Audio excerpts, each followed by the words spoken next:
I'd like to speak in favor of the bill by focusing on what I think are the essentials. I'm not so sure this is as much about speeding as it is about a deeper problem of driver attitudes. And I think that the state has a chance to make a real difference if we focus on the right spots. I interact with the issue in two main ways. The first is that I've been a cyclist and a runner in Connecticut since I was a kid growing up in Danbury. The second is that I live on State Route 59 in Fairfield, the Stratfield Road that was mentioned earlier by Sarah Roy, Dylan O'Connor, and Representative Kristen McCarthy Vahey, who obviously did a very good job getting the word out about this hearing today. Directly in front of my house for the past 19 years is one of those crosswalks mentioned several times.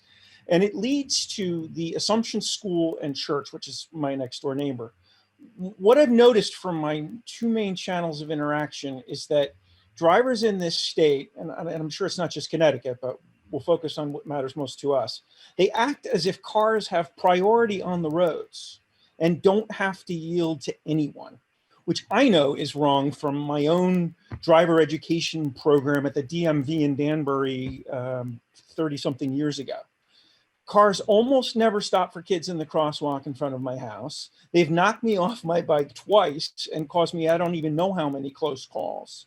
The crosswalk in front here used to have a sign that said, "State law, stop for pedestrians in crosswalk." That got removed. Now it just has a school crossing sign. I'm not sure what prompted that change, but it has made things worse. In other places, I see signs that say share the road or remind drivers to give cyclists 3 feet of clearance. But it almost seems like the signs are being rationed throughout the state.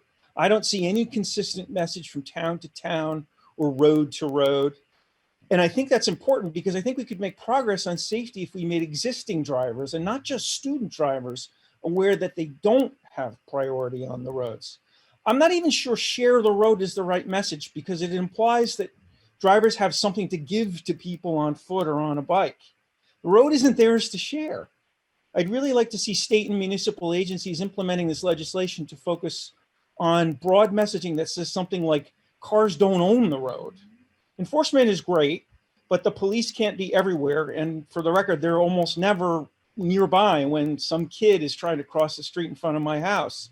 I really think this has to be about a substantial public education campaign aimed at changing driver attitudes. It'd be great if that included TV and radio, internet, and yes, more street signs. Thanks for your time. Thank you for your testimony today and for the broad experience that you have as a cyclist and runner, both in Fairfield but beyond. I think you're right. Like part of the obligation of a state is to ensure that our messaging is consistent, that when we pass laws, we do notify and educate our population about their responsibilities. And I think that's incumbent upon us.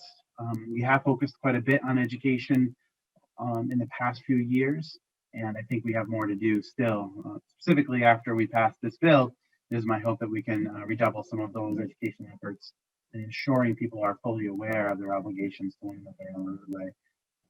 Thank you, Kevin, for that.